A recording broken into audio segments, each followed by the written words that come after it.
Hi, I'm Kim and you're watching Kim Wilson TV. My channel is dedicated to helping victims of narcissistic abuse get free and stay free. Before I get going with this video, I just want to take a moment to thank our friends Anne and Kelly very much for your donation to the channel's PayPal account.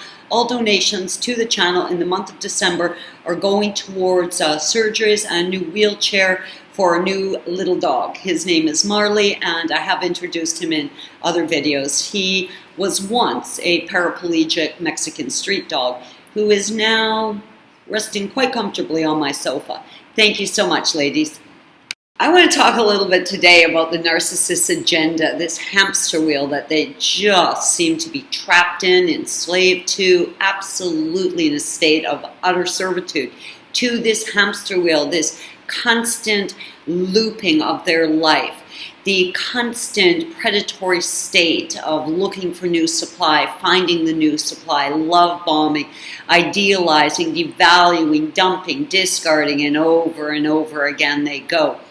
This hamster wheel, this enslavement that the narcissist lives in, this is very real, and I want to talk about it today.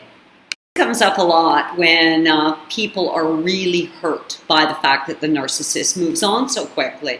I mean, it's unbelievably common that someone breaks up with a narcissist, they get dumped and discarded, only to find out on Facebook that the narcissist got married 3 weeks later. I mean, it's absolute madness, and this just happens with such incredible regularity.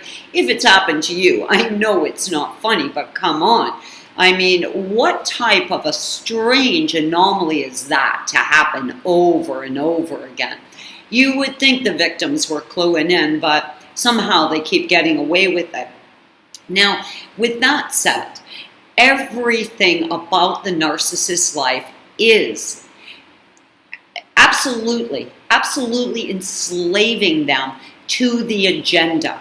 Now, the agenda, of course, is their predatory condition, the fact that they need supply. Just like drug addicts need drugs, they need supply at all costs and will go to any length to get it.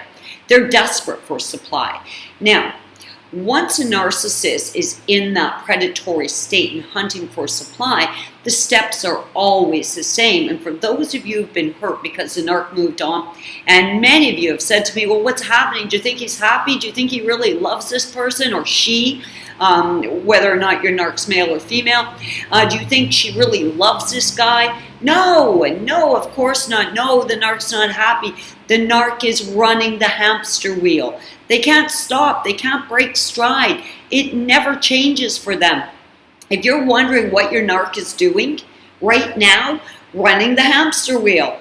What's Trevor doing? Trevor's running the hamster wheel. Trevor can't break stride. He is completely enslaved to it. He must follow the agenda. He's got to work off the narc playbook. They're all the same. They're all doing the same thing, and they are completely consumed by it. Victims of it in many ways, unable to break stride, just running that hamster wheel. Every single relationship that the narc has ever been in throughout their entire lifetime, the second they feel threatened, the second they feel that their lies aren't going to work anymore, the second you start to see through the gaslighting, the second you start to tire of their bullshit, it triggers them and off they go again. Back into full-blown predatory state, looking for a target, looking for a victim. They are not looking for a wife or a husband or a partner or a love interest. They are looking for a victim. That's it, that's all. So if you're feeling heartbroken, thinking for 1 second your narc is happier, has moved on, is enjoying this lovely life with this new person, no, not even close. The narc is playing the same game. It's like that movie, I can't remember what that movie's called, where the guy just lives the same day over and over again. That's what they do. They live the same experience over and over again.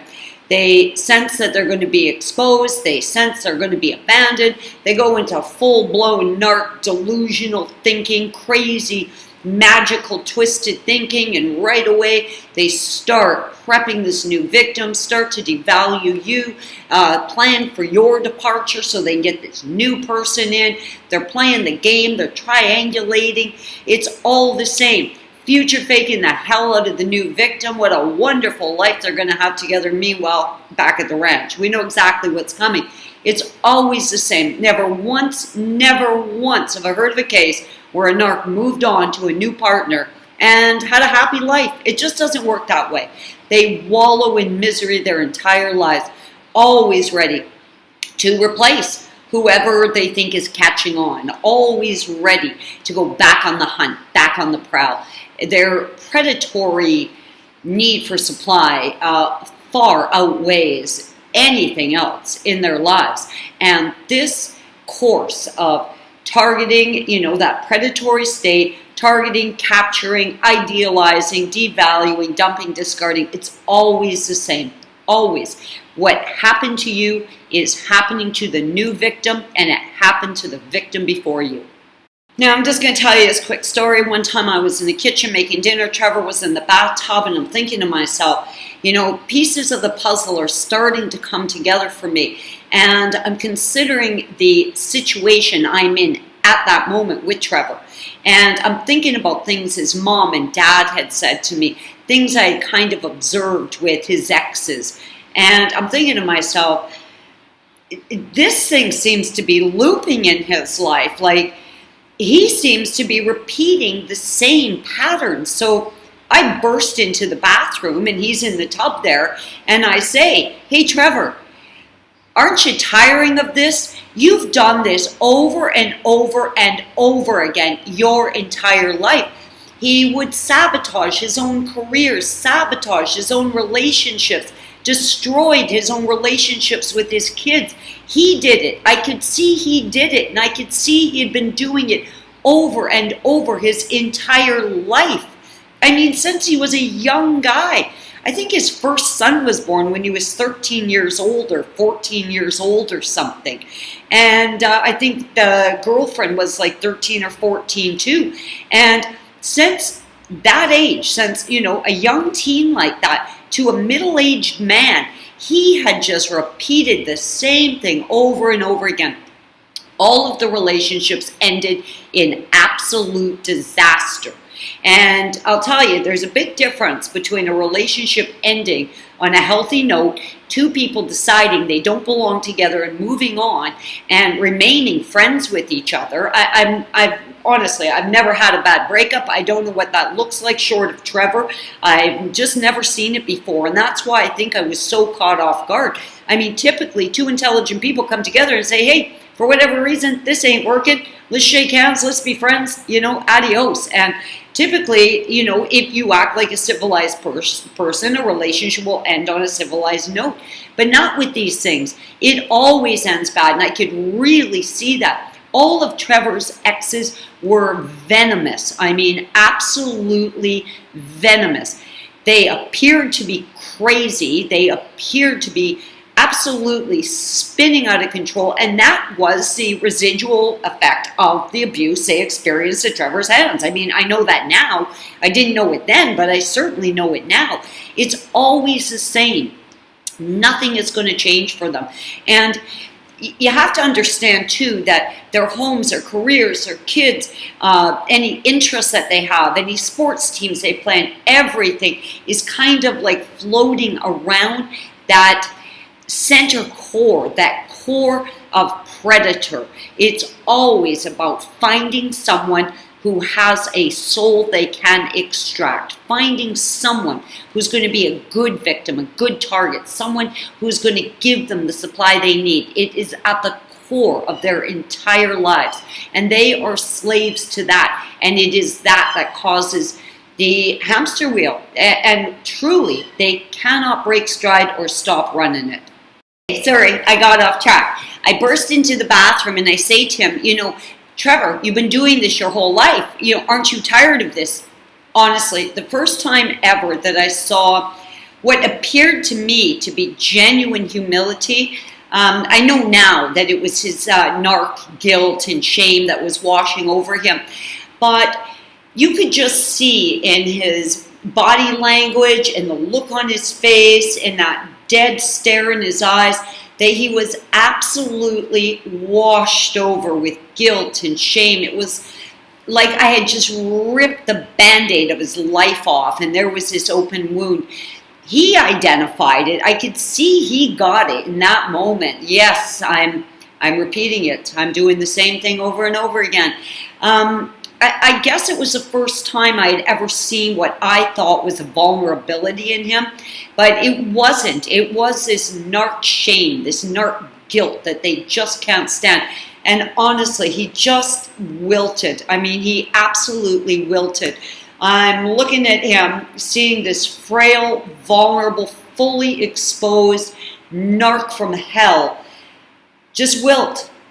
Anyways, at that point, I turned around, I walked out of the bathroom, I closed the door behind me, and I went back to what I was doing in the kitchen thinking, that wasn't really the reaction I was expecting. But in retrospect, that reaction makes a lot of sense because there he was, truly confronted with the reality of his life. You can confront them all day long. It's not going to change it, but it certainly did knock the wind out of him for a minute. This is just around the corner and a new year is about to begin, and I'm always very excited when a new year starts. The new year is always so full of hope and promise to me, and I've got all kinds of plans and making quite a New Year's resolution list, so I'm pretty excited about that. But I know a lot of you are really hurting, and Christmas with the narc can be miserable. If this is your first Christmas away from the narc, you could really be suffering, and I'm sad that that's happening to you. But the truth is this, the narc isn't happier with someone else. The narc isn't ever going to be happy with anyone because that person they're with, be it you or someone else, is simply not a real person to them. It's an object, a possession, a source of supply. That's it, that's all, nothing more. So if you're looking at social media and you're seeing your narc, having a good time with their new partner, it too is an illusion. It too is a fraud. It's just not real. What you're looking at is make-believe, exactly what you experience. They can't change. They never change. They cannot see the error of their ways. Though, I will tell you, Trevor definitely became, he wilted, like he just into the tub. I don't know how to describe it. He just seemed to shrink right there, just consumed by his guilt and his shame. They know what they're doing.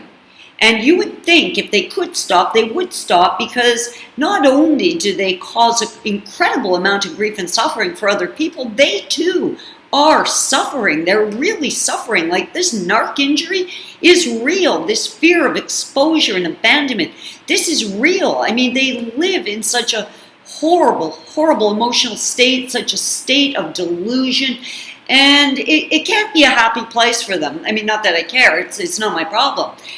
They chose the dark side, they could wallow in the dark side, I really don't care, but it is real to them. So you have to consider the narc has no ability to be happy.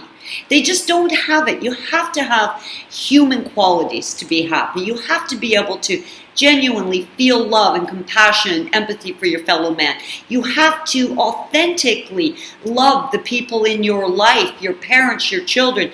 Narcs don't have any of that. They just simply don't have it. So no, this Christmas, your narc is not happy with the new partner.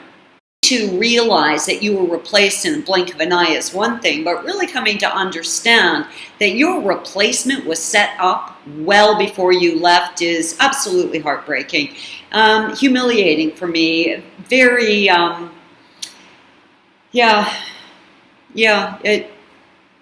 it's the same for all of us, I guess. But the truth is this. The narc is not happier. The narc is not doing better. The new partner is not a better partner than you. No, the new partner is not prettier, more handsome, smarter. The new partner is a victim. They are a source of supply, just as you were, and time will prove that. Of that, I'm certain.